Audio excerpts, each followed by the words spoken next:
This edition of the Trees and Line podcast is again from the Trees and Utilities exhibit hall. George Leader is joining us. Welcome, George. Appreciate your coming in. Well, thank you for having me. I really appreciate it. Yeah. Welcome, George. So, George, get us started. Give us a little bit of who are you and who do you work for, and a little bit about your background. Well, I'm George Leader. I work for Pedernales Electric Cooperative.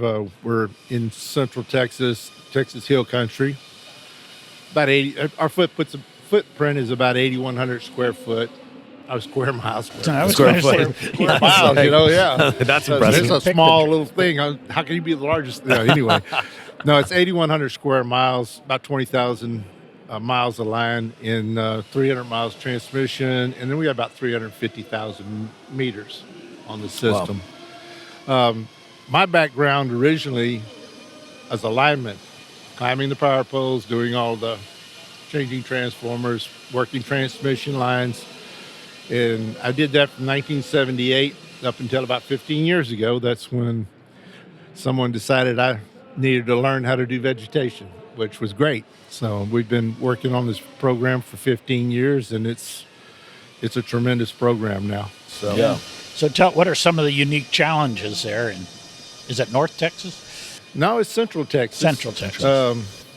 I guess some of the unique challenges is dealing with members with the live oaks, and they love their live oak trees, and we have oak wilt in that area. So all of my team and I have gone through oak wilt training to help them, and we have to trim year round. So it's a struggle. It's a challenge with some of these members to understand that yes, we know the beetle is active during the springtime, but we still have to trim the trees but we do everything we do. We do our spraying and we do our cleaning of the tools and stuff. So we get all that done.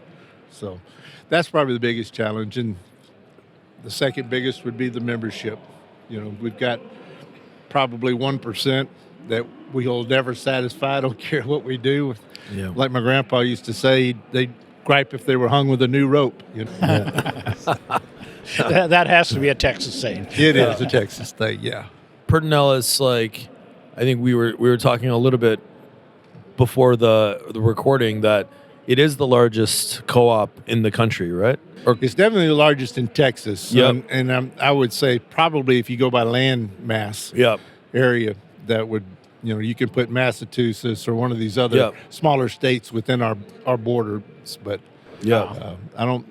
like I said, Massachusetts has 10,000 miles of line, but they got 1.2 million meters. So how do you if you go by meters, they're quite a bit larger than we are. So can you maybe describe some of the different challenges that a cooperative may face versus an investor-owned utility? What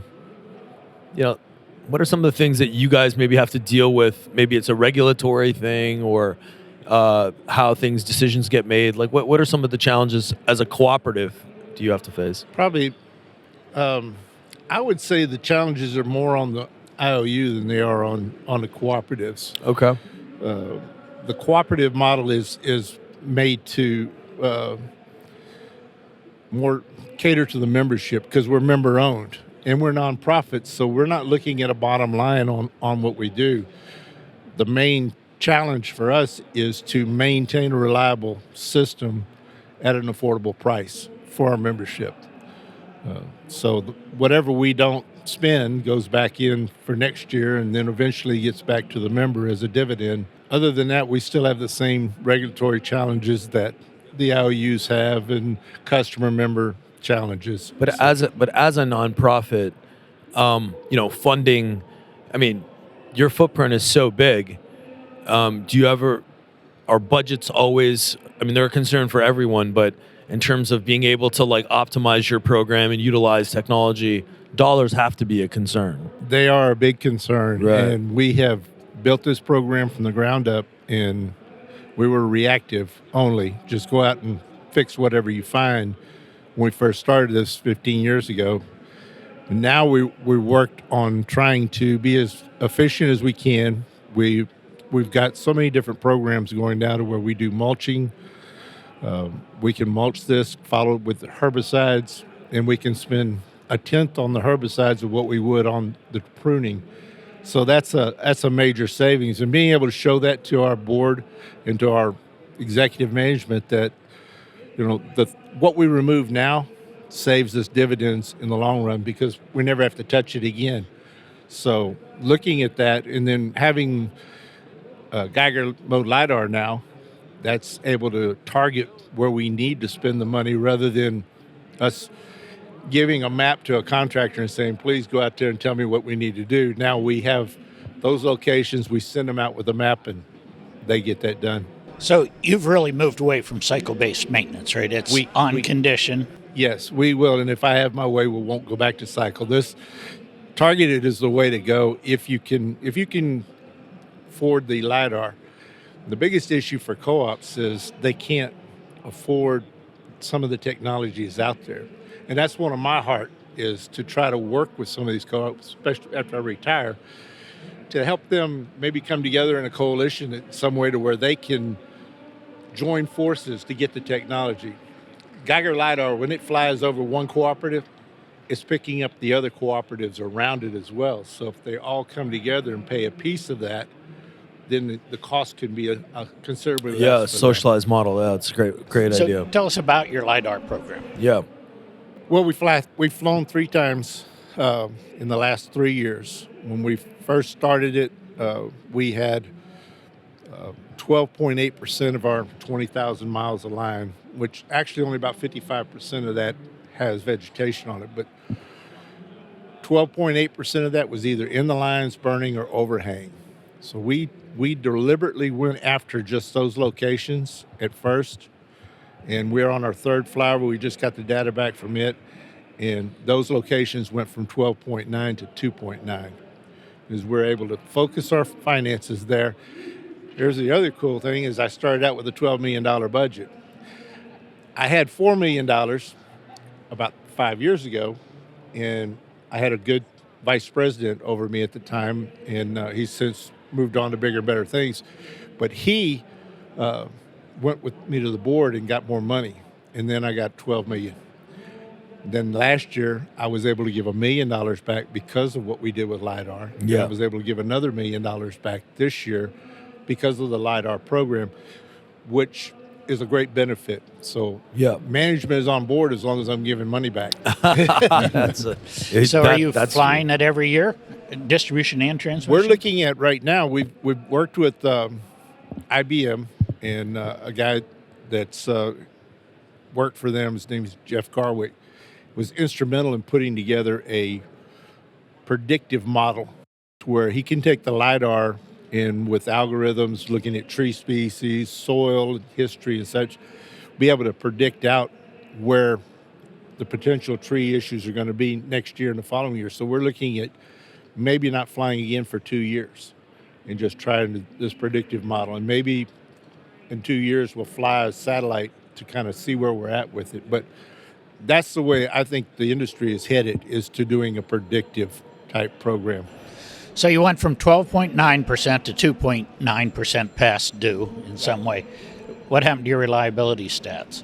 Our reliability stats are, when we started this whole thing, we were at 8.6% of the outages, and we were number 3 on the outage list, to down to where now we're about 4.1% of the outages, and we're down to about number 5 on the list of the top outages. That's good. It's actually done a great deal. I don't know if y'all are familiar with the snowstorm Uri that we had that shut Texas down and caused all that issues. Well, we had over 400 outages that were tree related on that. The last ice storm we had just back in February, we had reduced to the ones that I could affect down to 3 outages that were tree related in that, because we removed all the overhang and such. Now, we had a lot of outages that were considered tree outages, but it was because of trees on communication lines or something else that pulled the poles down or broke lines and stuff. So, what do you, George? You mentioned you were a lineman first, right? Yes. Growing up, sort of as a lineman and coming from that part of the industry, how has that sort of affected your lens as a vegetation professional? Because that's not a traditional sort of path. No, it's not. It's not. You're like confirmed. I've gone from looking at how a tree is in my way and cutting it, not caring what it looked like when I was done, to switching to now making sure that it's properly cut, that we're training it away from there.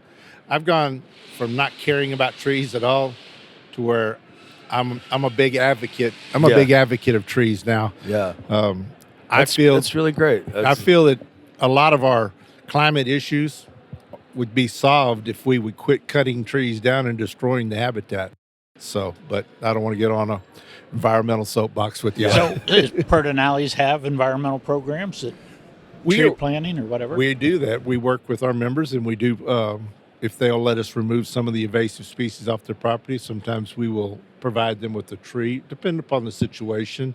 It's not something we do as a standard. That's kind of a one-off that happens every once in a while. But what we have done as far as environmental is we started seeding our right-of-ways with pollinators, trying to get the butterflies in. We work with landowners that have the high fence and the exotic properties to maybe come in and let us mulch and clean their property up, and then we can come in and do a food plot for them to help them. The benefit there is we don't have to come back on their property, and they don't have to yell at us anymore. Yeah. So, But do you feel like as a lineman, you have some type of advantage in terms of how you think about the footprint? I'm just asking because, there's a lot of linemen out there, in the space, and as this industry, vegetation management is going through, questions around labor shortages. I could see a situation where you see a lot of this cross penetration from some of these other infrastructure roles and converting like a lineman to a vegetation specialist. Where did it help you? Where did your experience as a lineman help you in terms of managing a system? in the knowledge of where trees are in location, the power lines, we try to keep clear around air brake switches, things that linemen have to operate, keep the vegetation down around those. And we try to remove trees or brush in such a way to where they can get to be able to restore the power. So I think a lot about restoration of power. How can we clear it up, first of all, to prevent an outage, and second of all, if there is an outage, how can we set it up to where our linemen can get to it more effectively? So as utilities moved on condition, they allow some more encroachment maybe than at other times, but there has to be a repair and restoration cost associated with that too. Yeah, definitely. Yeah, good. As the largest co-op in Texas, do you act as mentor to a lot of the smaller players throughout the state? Not yet, but that's what I want to do. I want to work with them and help them wherever I can to, get them. A lot of them don't have access to conferences like this one we're at right now, and a lot of them don't have access to be able, or may not even know that there are certifications and training and stuff that they can get out there. And I just want to be able to put that out there and help them to find what I found. I want to give back because I had so many people, Phil's one of them, that have given to me over the years and helped me to understand more about what I'm doing now. And it's time for me to give back to others. That's fantastic. George, absolute pleasure chatting with you. Oh, yeah. Your perspective was unique and interesting. And George, we had one of your team here earlier, Penny. Yeah, and she was a pleasure to meet. Yeah, good. You have Good. a good team, and I'm really excited to kind of see what you do next. And we're going to have to continue this discussion around co-ops and the progression of co-ops. So thank you again for making time. All right. Thank you for having me. Yeah, absolutely. Appreciate it. George, always a pleasure. Definitely. Thank y'all. Welcome to another episode of Trees and Lines. We're here at Trees and Utilities. We're joined by Penny Whisenant from Pedernales or Pedernales, but I can never figure it out. Yeah, it's Pedernales. Pedernales, but even though the R is on the other side. Yes, that's correct. Yeah, awesome. See, I got that right. Yeah. Welcome. Yeah, welcome. We're excited to have you join us today. And Thanks. I'm excited to join. Yeah, we're gonna get into your background a little bit. So, tell us a little bit about yourself. Okay, so I am from Marble Falls, Texas. I grew up there, and after that, I went on to college at Stephen F. Austin State University. I got my bachelor's in forestry there with an emphasis in wildland fire ecology. So I have that. I went on to work for ACRT after a short stint with the Texas A&M Forest Service. And then after that, I worked on Pedernales Electric system. Yep. And then I went over to Medina Electric with ACRT. Those are both co-ops in Texas. And then after that, I got a job offer from Pedernales Electric, and that's where I went. So I've been at PEC for 7 years now. Wow. Yeah. Okay. Good. So from your perspective on your system, what are some of the specific challenges that you face in the respective footprint in terms of the actual system? It's usually the membership really trying to figure out how to educate them properly on what we're doing and convey the information to them in a way to where they understand and accept what we are trying to do. That's, I would say, the biggest challenge, because, people really enjoy their trees and they really like their vegetation, and Yes. they just do not want anybody to cut it. Yeah. I mean, my dad is one of them. He every time somebody comes to trim his trees, if it's from PEC, he's immediately calling me, even if it's not me doing it. Yeah. So Yeah. So community engagement, community education. Yes. Now, do you guys, as an organization, have a dedicated group that focuses on, customer interaction? yes, we do. We have a correspondence department. We have community relations. It might not be called that. I apologize, but we do have some groups that deal with that, and they're very good. They work with the members. They work with children in the area. They partner with schools to educate kids on tree trimming, environmental issues, and line clearing stuff, or lineman stuff. Electricity is hot. They kind of bring it down to that level, and so. You're also passionate about pollinators and have a program? Yes, so PEC has a pollinator program. We started out seeding pollinator friendly wildflower species on the transmission rights of ways. And it was just a small project. It kind of is still just a small project that we're doing, but it's growing. After we got a good handle on the transmission right away, we started looking to do other things like seed around the underground boxes, because we have lots of underground distribution, and so we have to keep those clear.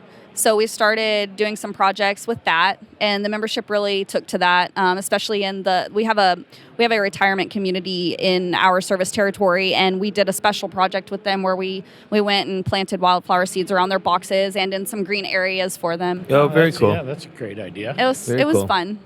Well, Yeah, that we was really lovely. appreciate you taking the time today. Thank you very much. Thank for you. It is really visiting nice with to get to know you. Yeah, thank you. Any time. I've known George for years, so it's nice to get to meet us. Yeah. you. Thanks, Penny. Appreciate it. Thank you. Yeah.